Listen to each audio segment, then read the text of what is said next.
What's up, guys? Welcome back to the channel. So we're gonna be replacing the ball joints, the lower ball joints, and my tie rod, so we can finally get in alignment and get that fender to lip fitment. So here we have the parts, the 2 outer tie rods, 2 ball joints, and the ball joint press that I rented from O'Reilly's. So you guys will need this to push the new ball joints into the knuckle. So I got them from O'Reilly's because they have a lifetime warranty, and it was cheaper than buying them OEM. I think OEM from Z1, getting the 2 ball joints, the 2 outer tie rods, would have been close to, I think, 280 bucks or something like that shipped. Whereas here I paid, I think, 190 with a lifetime warranty. So O'Reilly's for the win. We got Ruby over here.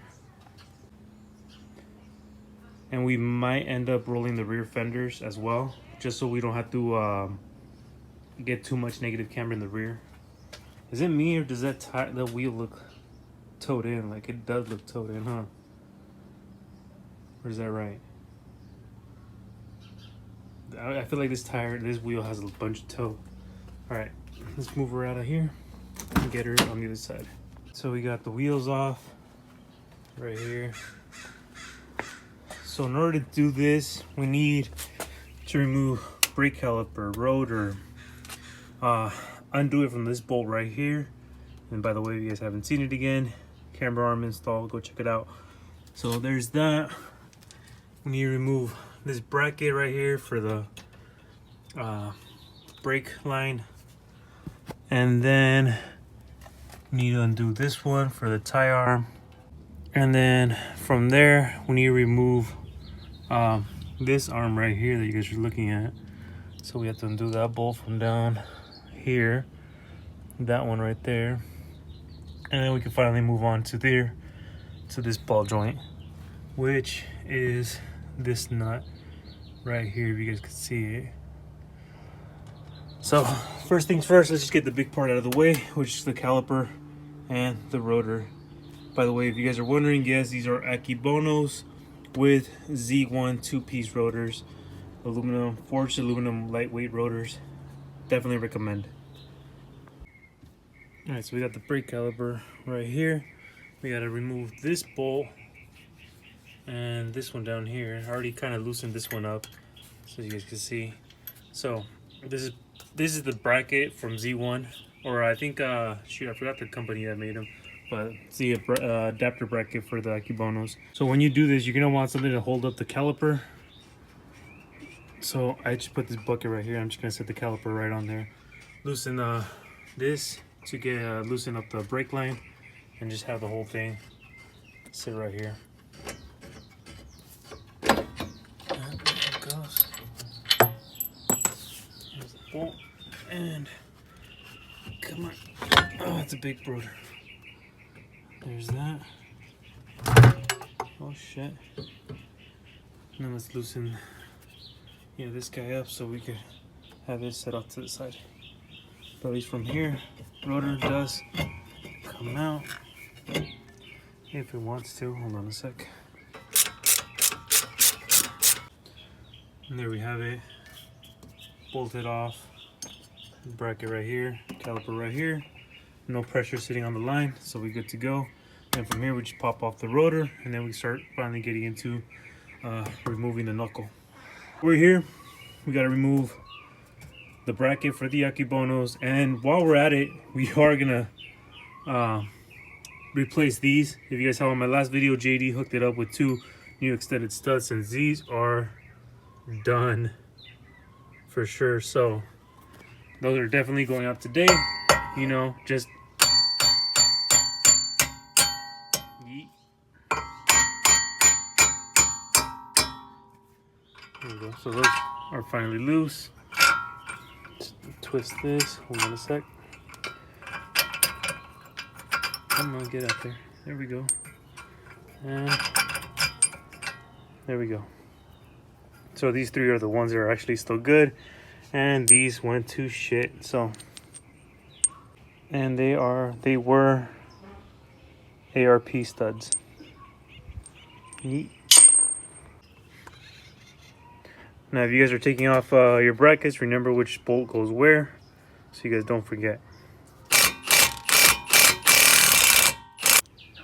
And just like that, these two rotors, and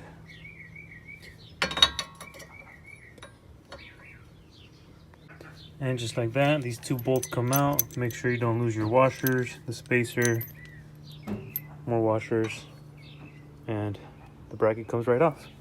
So let's just keep these together over here. That, like that. Bolt came right out. Easy as that. And then you just have to hammer this sucker right here. Just like that. It's out. Washer. And since you guys could see, this one is basically done. Alright, so I already have the other one loosened up. So this one's from the tie rod. This one is from this arm right here. And I already got this one off as well. Well, not haven't gotten it off, but I'm about to get it off right now, which should be fairly quick. Let's see.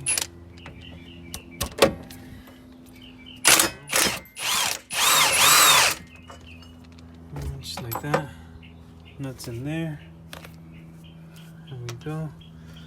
And from here, I just basically have to hammer this thing to loosen everything up.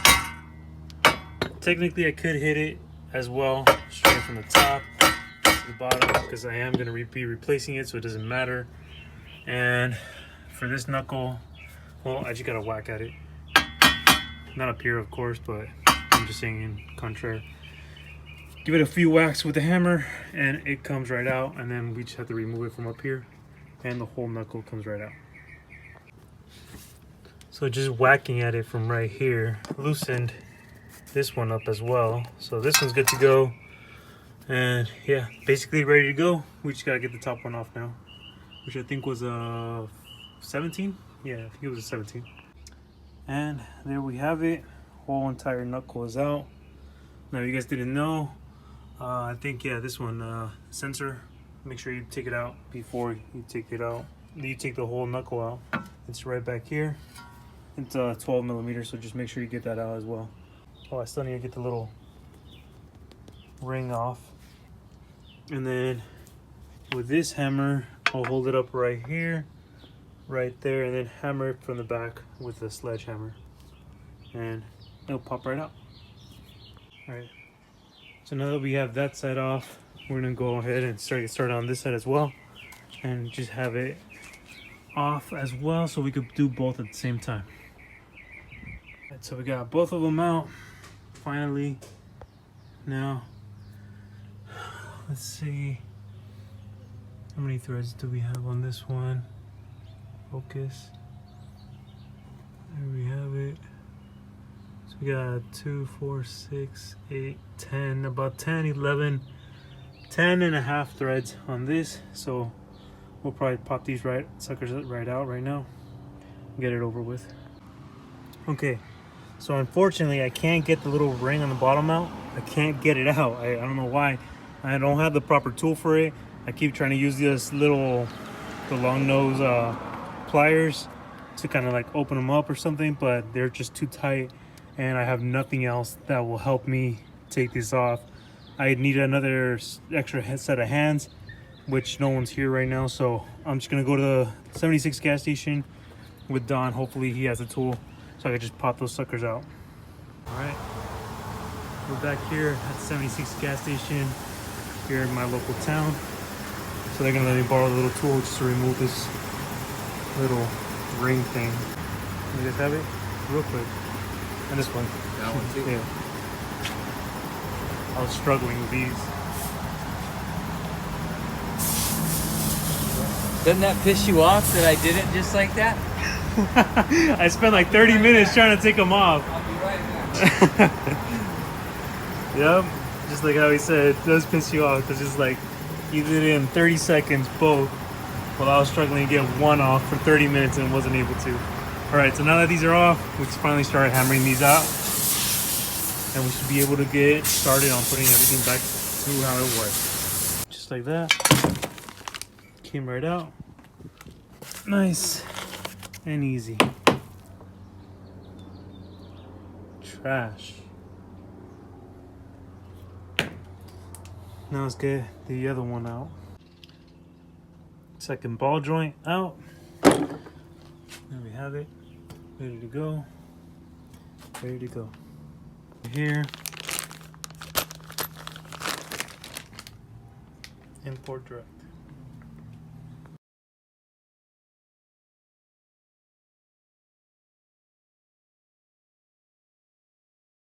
Okay. We ended up here at Barber's Machine Shop and Auto Repair here in Oxnard, and they were finally able to get them in. Have it, Barber's Machine Shop, auto parts. So huge shout out to them. You guys have it, phone number right there, 805 area code. If you guys ever need something, go to them and leave back home where we can actually finish this thing and put everything back together. And we also have to replace the tire rods still, but these should be fairly quick. Now that we got my cousin here, we'll be able to change these out real quick.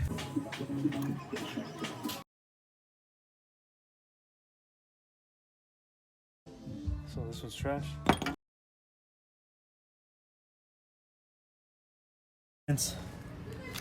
Between new and used, so super beat up. Hell yeah. Super beat up. Hell yeah. All right, let's get the final tire arm in.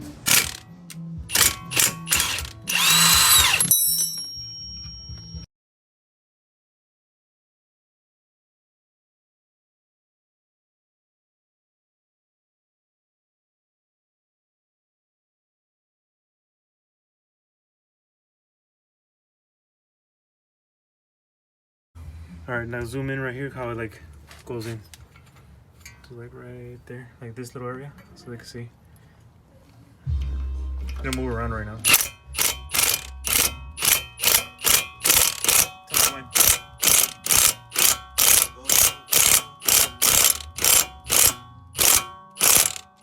More? More? Yeah. That's fine?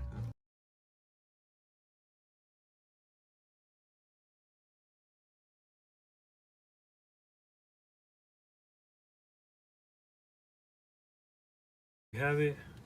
Ball joint's in. New studs are in.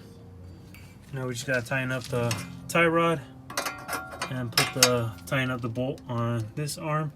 And we can finally put the caliper brakes back on. And so it's the next day. I wasn't able to finish yesterday. Old ball joint, old tie rod. But today we should be able to finish. So when you guys do put on your adapters for the bracket, make sure you line up the caliper first so you know where this dial's in. That's cylinder spacer. So let's tighten everything back up, put the rotor back on, and we should be good to go on this side, and then we can get the other side in. Again, shout out to JD for helping me out with getting 2 new studs for this side. Back how it should be. Now we can get the wheel back on here, and we can finally get started on the other side. Again, alignment is all off, and so the alignment is all off, and toe is all over the place. Camber is even more positive instead of negative, and yeah, it hits everywhere. So I'm gonna end today's video right here. In the next video, we're gonna be heading off to get alignment. We're gonna have the car towed. Since I have AAA, I have 100 miles free tow. I think that's what it is. So we're gonna tow Ruby to get an alignment. We're probably gonna pick up a fender roller as well, and then from there, hopefully, we get that fender lip fitment how we've been wanting. So, yeah. So again, I hope you guys enjoyed today's video. Hopefully, it was somewhat informative to anyone that wants to do their ball joints and tie rods. Definitely try to find a shop that can just press them in. The shop where I went to, he charged me $55, the one in Oxnard. So if anyone is local to Oxnard and wants to do your ball joints, just remove the knuckles, bring him the ball joints and the knuckles. He'll press them right in, and you'll be good to go right with that. So again, thank you guys for always supporting the channel. Don't forget to like, comment, and subscribe, and I'll see you guys in the next video.